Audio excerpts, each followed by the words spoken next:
Caros amigos, prossigo a abordagem do tema das políticas educativas em Cabo Verde. No último vídeo eu referi-me vagamente à questão da institucionalização transitória da escola a meio tempo na época colonial. E venho precisar que isso aconteceu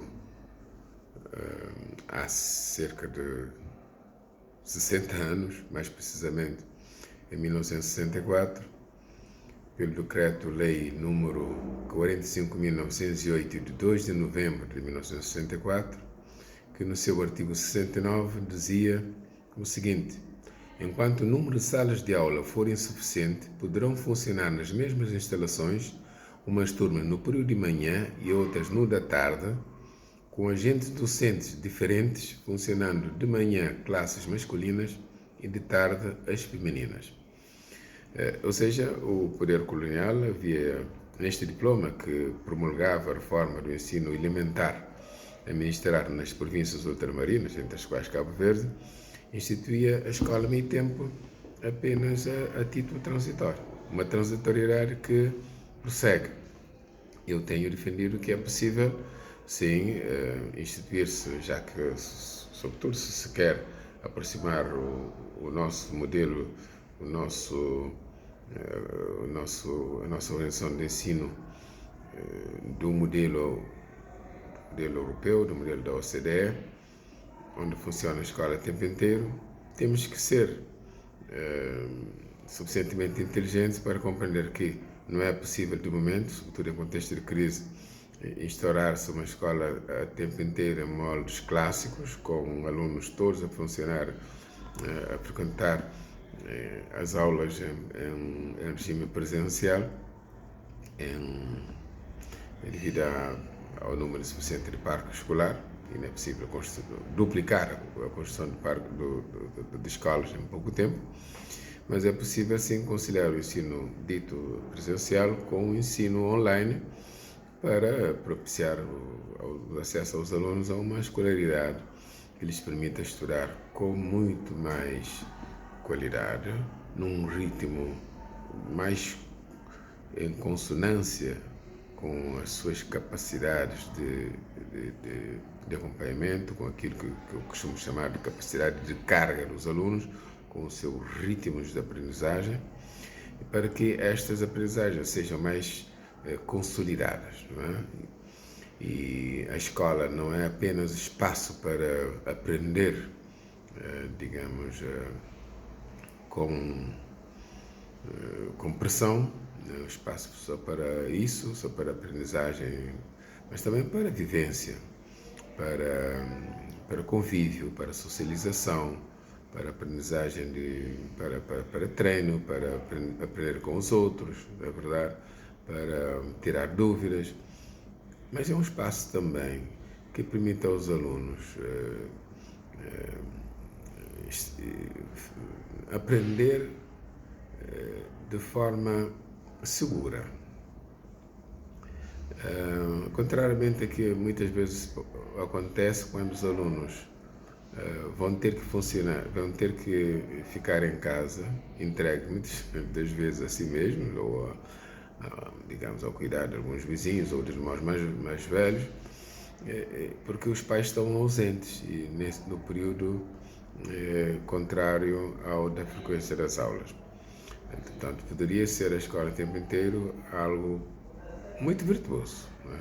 Quer em termos de contribuição para o próprio bem-estar, não é, das crianças e das famílias, quer para o desenvolvimento da aprendizagem dos alunos. Quero também referir-me a um elemento em que toquei brevemente, quando me referi à necessidade de a gente superar a situação atual em que os currículos são herméticos, são muito vastos e definidos na sua totalidade a nível central. Substituir este modelo de currículo por um chamado modelo de core curriculum que seria definido pelo Poder Central. Esse core currículo, ou currículo mínimo, currículo básico, traduziria aquilo que é a cultura nacional, mas também os elementos essenciais daquilo que é o conhecimento universal adequado a uma determinada faixa de escolaridade, ou ano de escolaridade. O resto do currículo, portanto, seria complementado pelas escolas, agrupamentos de escolas, delegações, no nosso caso, que teriam a virtude de introduzir no currículo conhecimentos que correspondam às realidades contextuais em que os alunos aprendem, para que possam ter também conhecimentos válidos sobre as suas próprias realidades. Veja-se que não é só o conhecimento sobre uma realidade que se adquire, mas também a valorização daquilo que são as especificidades contextuais, as identidades dos próprios alunos, na verdade. Quando a escola acontece no meio urbano ou rural, no meio pescatório ou agrícola, ou industrial, mas a escola não reflete essas mesmas realidades, não é? Através de conhecimentos que têm a ver com essa vivência local, os seus diversos aspectos, não é? Estamos a ter um ensino alienado, né, que não prepara os alunos para se inserirem sequer no seu próprio meio. Ora, nós precisamos de partir do próximo para o distante, sem ignorar o mais distante, ou o global, o nacional ou o global. Hoje em dia fala-se muito da globalização, combinando aquilo que é o global ou o nacional com o regional ou local. Posto que uma coisa não funciona sem a outra. O mundo só existe, o global só existe porque existe o local. Portanto, é o conjunto dos locais que configuram o global. Mas também o local não pode existir senão num quadro global. Portanto, essa globalização aplicada à política educativa significa que se pode e se deve combinar o conhecimento global ou nacional ou universal com os conhecimentos, né, que traduzam as especificidades regionais e contextuais de vivência dos alunos, não é? Fazendo com que haja uma formação mais integral, prepara os alunos para poderem integrar-se no seu próprio meio, esse é o processo de socialização, para depois poderem evoluir para outros espaços, não é? E outros níveis do conhecimento, muitas vezes sem que haja necessariamente rupturas entre uma coisa e outra, mas são elementos que se complementam, claramente. Mas referia-me ainda em vários trabalhos meus ao facto de que as políticas são definidas e devem ser definidas, sim, pelos poderes públicos. Portanto, têm legitimidade para isso. E os poderes públicos definem as políticas educativas que eu e outros autores temos destacado o facto de as políticas educativas serem geralmente traduzidas em textos. As políticas são textos, né? E que esses textos, todavia, não devem ignorar os contextos. Portanto, são palavras que rimam e se complementam no sentido de que nós podemos definir boas políticas nos textos políticos centralizados, mas se não tivermos em conta os contextos em que se realizam essas políticas e as realidades contextuais que devem ser integradas nos currículos, estamos a decidir um currículo que realmente que de facto não prepara os alunos de acordo com as suas próprias realidades para evoluírem, não é? E é nessa perspectiva então que nós contribuímos para que a educação, sendo responsabilidade de políticos, mas não pode ser atribuída unicamente aos políticos. Já alguém disse que o currículo, ou seja, aquilo que é o conhecimento válido e essencial para ser ensinado, não deve ser entregue apenas aos especialistas, nem tampouco aos políticos exclusivamente. é preciso também que, sobretudo em sociedades democráticas, que os currículos, as políticas curriculares, que são parte integrante das políticas educativas, repito, tenham também uma forte convergência, não é? Tanto da sociedade, tenham um envolvimento da sociedade, dos grupos, das organizações de sociedade civil, não é? Dos contextos regionais, para que seja de facto uma política educativa descentralizada e muito mais rica, muito mais capaz de, suscetível de corresponder às demandas e de realização das pessoas, de concretização dos seus projetos de vida.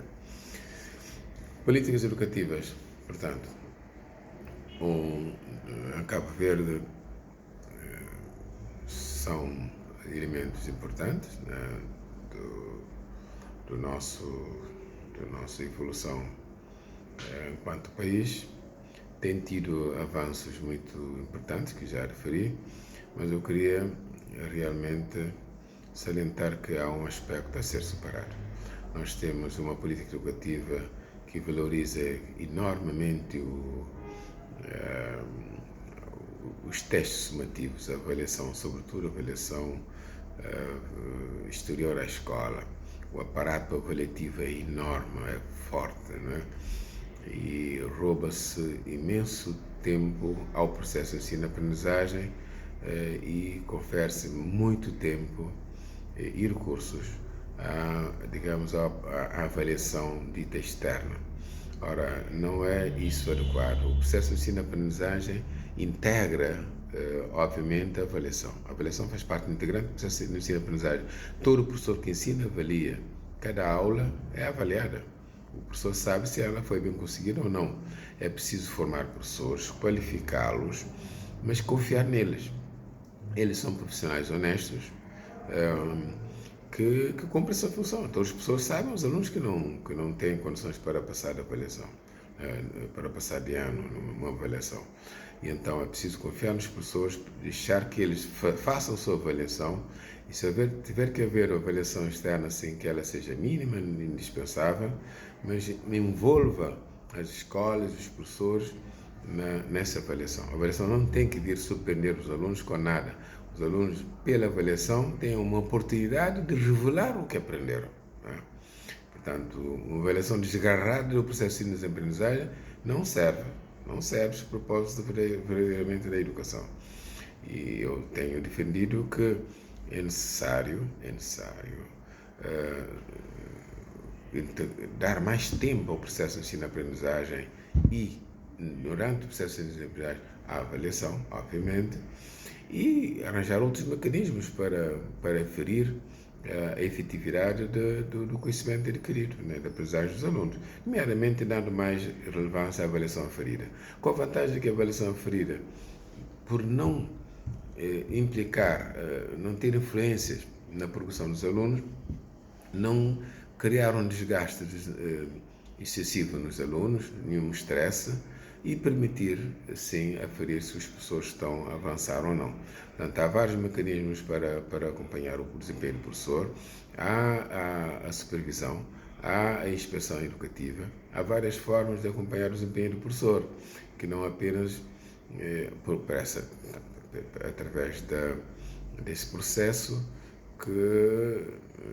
em que se dá demasiada ênfase ao aparato avaliativo.